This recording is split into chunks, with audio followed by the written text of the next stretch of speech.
무슬림 지역에 살고 있었던 한 형제가 기독교로 개종을 하게 되었습니다. 그 지역에서 이슬람 종교를 버리고 기독교로 개종한다라고 하는 것은 대단히 위험한 선택이 아닐 수가 없었던 것이죠. 그래서 그의 친구가 이렇게 물었습니다. 어떻게 감히 모하메트를 버리고 예수를 택하게 되었는가? 그때 이 형제가 이렇게 반문을 했습니다. 길을 가다가 갈림길에 서게 됐을 때에 그 옆에 두 사람이 있었다. 근데 한 사람은 죽은 사람이고 또 한 사람은 살아있는 사람이라고 하면은 자네는 누구에게 길을 묻겠는가? 이렇게 물었을 때 친구가 대답하기를 당연히 살아있는 사람이지 죽은 사람에게 어떻게 길을 안내를 맡길 수가 있겠는가? 그렇게 말을 했다고 합니다. 그 대답을 들은 이 형제가 이렇게 말했습니다. 그것이 내가 예수 그리스도를 택한 이유다. 여러분, 죽은 자가 어떻게 우리의 인생을 안내할 수가 있겠습니까? 여러분, 죽은 자가 어떻게 살아있는 우리의 삶을 책임질 수가 있겠습니까? 죽은 자는 절대로 우리의 삶을 안전하게 이끌을 수가 없는 것입니다. 여러분, 우리가 믿는 하나님은 죽은 하나님이 아니신 줄로 믿습니다. 여러분, 2000년 전에 돌아가시고 이 무덤에 계신 하나님이 아니라 지금 살아계셔서 우리와 함께 살아계시는 그 그리스도가 우리가 믿는 하나님이시고 구원자이신 줄로 믿습니다. 여러분, 오늘날 많은 사람들이 이 예수 그리스도의 십자가의 부활 사건을 가볍게 여기는 경향이 많습니다. 여러분, 이 부활이라고 하는 사건은 사실 이 인류의 역사의 최대의 사건이라고 부를 수 있는 것이지요. 여러분, 우리 인간이 가지고 있는 최대의 절망, 그리고 마지막 절망이 죽음 아니겠습니까? 여러분, 그런데 일찍이 그 어느 누구도 이 죽음 앞에서 아무런 일도 할 수가 없었습니다. 어떠한 사람도 감히 누구도 이 죽음이라고 하는 절대적인 절망을 넘어서서 이 영원히 살아가고자 하려고 그렇게 시도했던 사람 우리가 찾아볼 수가 없지요. 여러분, 이와 같이 절대적 절망이며 마지막 절망인 이 죽음을 깨부리고 깨어 부수고 이 승리하시고 부활하신 분이 예수 그리스도이시기 때문에 여러분, 그분의 부활 사건은 우리 모두에게 참된 생명을 주신 사건이고, 그리고 더 이상 어두움과 절망이 우리를 다스리는 것이 아니라 하나님이 우리를 다스리고 계심을 증거해 준 놀라운 사건이라고 말할 수가 있는 것입니다. 여러분, 이런 측면에서 이 예수님의 부활은 이 하나님의 구속 역사의 절정인 뿐만 아니라 시들어가는 우리의 영혼을 살려낼 수 있는 유일한 해답이라고 할 수가 있는 것입니다. 여러분, 그분 안에만 생명의 근원이 있기 때문이지요. 여러분, 오늘 우리가 이 부활절 아침을 맞이해서 예수님의 부활을 축하하며 예배드리는 이 자리에 있지만은 우리는 이 부활절을 맞이하면서 예수님이 부활하셨다는 사실에 만족해서는 안 된다라는 것입니다. 여러분, 우리가 이 예수님의 부활을 인정하고 그분의 부활의 역사적 사건이었다는 것으로 말하는 것만으로 충분하지 않은 것입니다. 참으로 그 예수님이 내 안에 체험이 되어져야 된다는 것이지요. 여러분, 살아계신 예수님께서 나의 주님이 되셔야 된다는 겁니다. 여러분, 그래서 내 안에 살아계신 그 부활의 예수 그리스도가 우리의 삶을 통해서 나타나져야 된다는 것이지요. 그렇지 않으면은 우리가 예수를 믿는 그리스도인이라고 말은 하지만은 실제로 생기를 가지지 못한 겉모양만 그럴듯한 그리스도인으로 전락할 수가 있기 때문입니다. 여러분, 오늘날 우리 주변을 많이 한번 둘러봐 보십시오. 여러분, 겉모양은 멀쩡하지만은 속이 상한 그 심령들이 얼마나 많습니까? 좋은 집에서 살고 좋은 차를 타고 다니지만은 실상은 마른 뼈와 같이 말라버리고 비틀어진 인생들이 너무나도 많이 있습니다. 그들의 심령 한가운데 있어야 될 그 생명이 없기 때문입니다. 여러분, 그러므로 우리는 참된 행복, 이 참된 기쁨을 회복하기 위해서는 반드시 부활하신 예수님을 만나야 한다는 것입니다. 오늘 아침 이 예배를 통하여서 우리들 한 분 한 분의 마음 가운데에 이 생명의 주님, 이 부활의 주님을 만나고 시들었던 영혼이 수순케 되는 역사가 있으시기를 주님의 이름으로 축원합니다. 여러분, 어떻게 하면 이 부활의 주님을 만나고 그분을 증거하는 증인이 될 수 있을까요? 오늘 본문을 통해서 짧게 두 가지만 함께 나눠보고자 합니다. 우선 첫 번째입니다. 첫 번째는 자신의 무덤에서 나와야 한다라는 것입니다. 오늘 본문의 1절부터 4절까지의 말씀인데 우리 같이 한번 읽어보도록 하겠습니다. 안식 후 첫날 새벽에 이 여자들이 그 준비한 향품을 가지고 무덤에 가서 돌이 무덤에서 굴러 옮겨진 것을 보고 들어가니 주 예수의 시체가 보이지 아니하더라. 4절 이어서 이로 인하여 근심할 때에 문득 찬란한 옷을 입은 두 사람이 곁에 섰는지라. 아멘. 여러분, 우리가 무덤 안에 있으면은 이 부활의 증인으로 사는 것은 불가능한 것입니다. 그러므로 이 무덤에서 우리가 나와야 한다라는 것이죠. 여러분, 아리마대 사람 이 요셉이 예수님의 시신을 받아서 무덤에 안치하고 이 사실을 전해들은 여인들, 오늘 본문에 3명의 여인들이라 말하고 있는 막달라 마리아, 그리고 요한나, 그리고 야고보의 모친 이 마리아, 이 3명의 여인들을 말하고 있습니다. 이 여인들이 예수님의 시신을 썩게 하지 않기 위해서 향품을 가지고 안식 후 첫날 아침 그 무덤을 찾아갔습니다. 그때에 그들이 빈 무덤을 보게 되고 4절 말씀을 이어서 보게 되면은 이로 인해서 그들이 근심하게 되었다, 그렇게 말하고 있습니다. 여러분, 분명히 무덤에 안치되어 있어야 될 이 예수님의 시신이 없어진 것을 보고 그들이 당황을 하게 된 것입니다. 여러분, 일반적으로 우리가 절망이라고 하는 것은 우리의 마음속에서부터 먼저 시작이 되어집니다.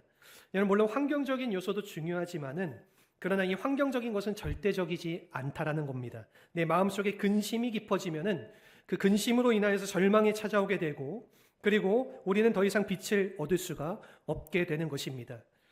여러분, 본문에서 이 여인들이 절망할 수밖에 없었던 것은요, 이 환경적으로 그럴 수밖에 없기 때문이었죠. 여러분, 그들이 메시아라고 믿고 따랐던 이 예수님이 십자가에 못 박혀 죽임을 당했고, 자신들도 이 예수님을 따라서 이 언제 어느 순간에 핍박을 받고 죽임을 당할지 모르는 그러한 불안함 가운데에 그들이 놓여져 있었던 것입니다. 여러분, 그래도 이 예수님의 시신이라도 우리가 잘 안장을 하자. 그래서 그들이 이 무덤에 찾아갔었는데 그 무덤에 예수님의 시신조차 사라져 버렸으니까 얼마나 그 마음이 낙심이 되고 탄식이 나왔겠습니까? 여러분, 사실 예수님께서는 이 십자가에서 죽으시기 전에 다시 부활하실 것임을 이 제자들과 따르던 사람들에게, 심지어는 이 예수님을 핍박하던 자들도 이것을 다 알고 있었습니다. 여러분, 그래서 이 예수님의 무덤을 이 핍박하는 사람들은요, 그 무덤을 병사들을 시켜서 지키게까지 했던 것입니다. 여러분, 이 세 여인들이 만일 이 예수님의 말씀을 기억하고 있었다라면은 여러분, 그 빈 무덤을 보았을 때에 그 예수님의 말씀하신 그대로 예수님께서 부활하셨구나, 그렇게 그들이 기뻐해야 되지 않았을까요? 여러분, 그런데 왜 그들은 낙심하게 된 것일까요? 여러분, 그것은요, 이미 그들 마음속에 자기들 스스로 이 모든 것을 포기하고 이 절망의 무덤이 그들의 심령 속에 형성이 되어져 있었기 때문입니다.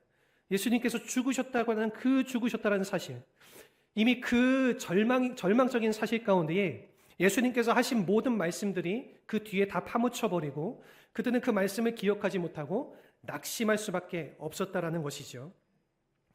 여러분, 이것이 바로 오늘 우리를 무너지게 하는 첫 번째 요소라는 것입니다. 환경이 나를 무너지게 하는 것이 아니라 이 내 안에 이미 만들어진 이 절망의 무덤이 나를 포기하게 만들고 나를 무너지게 만들고 나를 황폐하게 만드는 것입니다. 예를 들어 우리의 마음속에 무엇이 들어있느냐가 참 중요한데, 여러분, 우리 마음속에 증오심과 상처가 가득 차 있으면은 우리의 삶의 모든 것이 상하게 되어져 있는 것입니다. 깨어진 마음의 무덤에 갇혀 있기 때문에 여러분, 이 모든 것이 다 삐뚤어져 보이고 잘못돼 보여지는 것이죠. 여러분, 우리 마음이 마약이나 도박 같은 것에 이 중독되면은 그것이 무덤이 되어서 우리의 인생을 좌지우지하기 시작하는 것입니다. 마치 노예처럼 끌려다니게 되어지는 것이지요. 여러분, 우리 마음이 탐욕으로 가득 차 있으면은 여러분, 이 탐욕의 무덤에 갇힌 존재가 되어져서 우리가 해야 될 바른 일들을 하면서 살아갈 수가 없게 되는 것입니다. 여러분, 우리가 이 탐욕의 무덤에 갇히게 되면은 뉴스에서 많이 보는 것과 같이 시어머니를 살해하기도 하고 가족들을 살인하기도 하는 여러분, 이 끔찍한 일들이 벌어지게 된다라는 것입니다. 여러분, 보아야 할 것을 보지 못하고 해야 할 것을 하지 못하게 되는 것입니다. 이와 같이 우리를 얼매고 있는, 그리고 나를 가두어 놓고 있는 이 마음의 무덤에서 우리가 나오지 않으면은 우리는 결코 하나님의 사람답게 살아갈 수가 없고 부활의 증인으로 쓰임을 받을 수가 없는 것입니다. 여러분, 근데 여기 한 가지 문제가 있습니다. 과연 이것이 우리의 힘만으로 이 마음의 무덤을 깨뜨릴 수가 있느냐라는 질문인 것이죠. 여러분, 우리가 우리의 의지를 가지고 노력만 하면은 내 마음의 결박과 이 어두운 절망의 무덤을 깰 수가 있을까요? 여러분, 우리 자신의 능력으로는 절대로 이것을 깰 수가 없는 것입니다. 로마서 7장의 말씀을 읽어보게 되면은 여러분, 이 사도 바울의 처참한 고백이 거기에 나오게 됩니다. 우리가 잘 알다시피 사도 바울은요, 이 하나님의 사람이었고 영성이 뛰어났던 사람이었고 우리와는 비교도 안 되는 아주 훌륭한 믿음의 선배 아니었습니까? 여러분, 그런데 예수님 만났기 때문에 그가 그렇게 새 사람이 되었던 것이죠. 이 새 사람이 된 이 하나님의 법을 즐거워하고 순종하기를 원하는 그러한 모습으로 살아가야 되는데, 여러분, 그런데 자기의 마음속에 또 하나의 자아가 존재했던 것입니다. 옛 자아가 있었던 것이지요. 여러분, 이 옛 자아가 자기를 계속 끌어당기는 것입니다. 여러분, 이 새 자아와 옛 자아가 충돌하게 되면은 누가 이기게 될까요? 여러분, 이 옛 자아가 항상 이기게 되는 것입니다. 그것은 우리 안에 있는 이 죄의 본성으로부터 비롯된 것이기 때문에 우리의 힘으로는 결코 그것을 이길 수가 없는 것입니다. 이 사도 바울은 이것을 수십 번 경험을 했습니다. 아무리 노력을 하고 애써도 자기의 힘으로 이 옛 자아를 정복할 수가 없었던 것입니다. 여러분, 그래서 번번이 실패하고 패배한 것을 경험한 이 사도 바울이 로마서 7장 24절에서 이와 같이 고백을 합니다. 우리 같이 한번 읽어보겠습니다. 오호라, 나는 곤고한 사람이로다. 이 사망의 몸에서 누가 나를 건져내랴. 여러분, 나는 비참한 사람이다. 이 죽어 있는 이 무덤 같은 육신으로부터 누가 나를 건져내서 나를 자유하게 할 것인가? 여러분, 이와 같은 사도 바울의 고백을 봤을 때에 여러분, 이 답은 우리에게 없는 것입니다. 우리 자신에게 이 무덤에서 나올 대답은 없는 것이죠. 여러분, 그러나 우리를 이와 같은 사망의 무덤에서 끄집어낼 수 있는 능력자가 계십니다. 그분이 바로 하나님이신 줄로 믿습니다. 여러분, 오늘 본문에서 4절에서 7절까지의 말씀을 보게 되면은요, 여러분, 이 여인들이 근심할 때 찬란한 옷을 입은 두 사람이 나타납니다. 천사들이었죠. 하나님의 천사들. 이들이 나와서 뭐라고 이들에게 말합니까? 어찌 살아있는 자를 죽은 자 가운데서 찾느냐? 그는 살아나셨다. 갈릴리에서 너희와 함께 하실 때에 어떻게 말씀하셨는지 기억하라. 여러분, 이 천사들을 통해서 예수님의 말씀을 기억하게 하시는 것입니다. 예수님은 죽은 분이 아니라 살아 역사하시는 분이시다. 너희들이 그렇게 말씀하셨던 그 예수님의 말씀을 기억하지 못하느냐?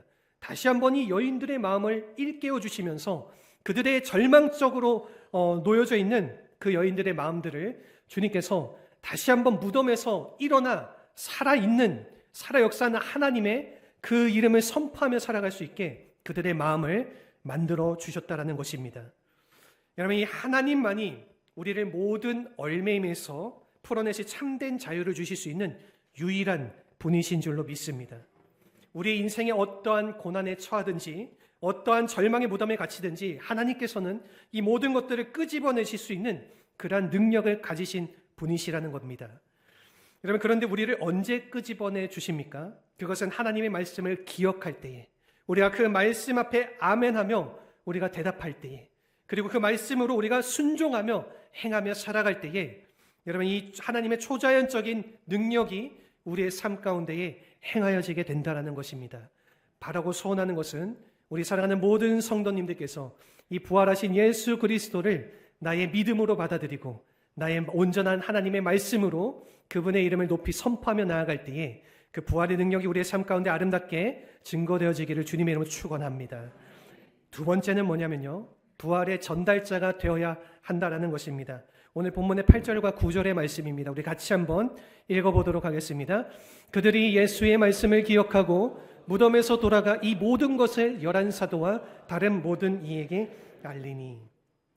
여러분, 이 예수님의 말씀을 기억하고 이 빈 무덤에서 나왔으면은 이제는 그분의 부활을 전할 수 있어야 한다라는 것입니다.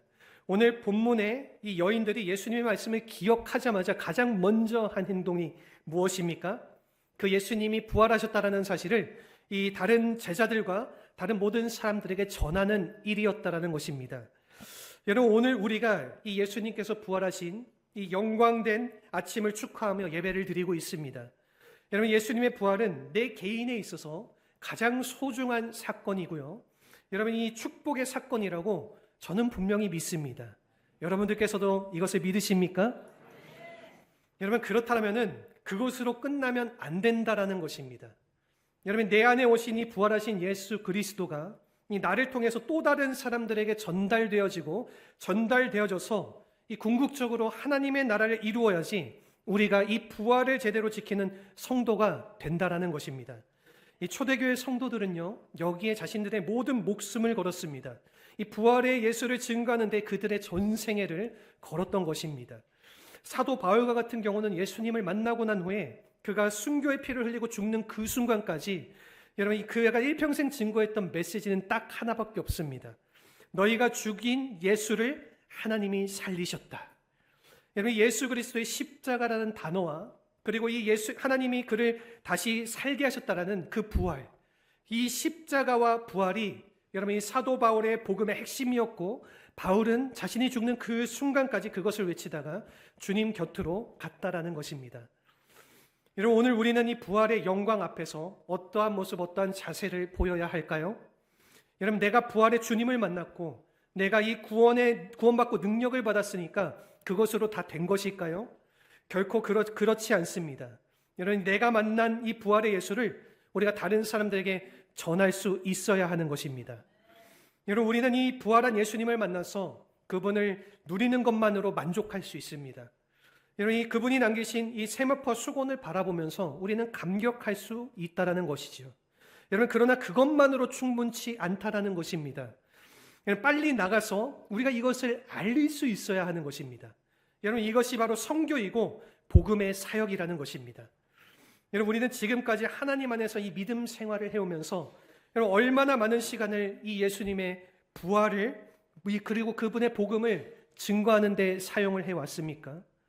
여러분, 우리는 늘 부활의 찬양도 부르고 부활의 노래도 부르고 그리고 이 부활의 복음을 증거하기 위한 이 마음의 결단과 헌신을 갖지만 얼마나 여러분 우리가 그것을 행하며 전하면서 살아왔냐라는 것입니다. 여러분, 오늘 주님께서 이 부활의 아침을 맞이하면서 이 부활을 기뻐하며 나온 우리의 마음 가운데에 원하시는 단 한 가지의 소원이 있습니다. 그것은 부활하신 예수 그리스도를 다른 모든 이들에게 증거할 수 있는 것입니다.